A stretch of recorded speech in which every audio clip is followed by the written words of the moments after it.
guys, in today's video I'm gonna show you how to turn off smart backup on your memory settings on your account on Snapchat. Easy and quick.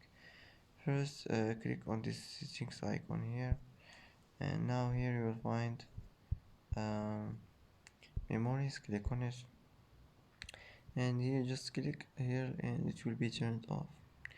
And that's how to turn off smart backup on memory settings. Easy and quick. And that's it. And that's it for today's video. If you like this video, don't forget to like and don't forget to subscribe.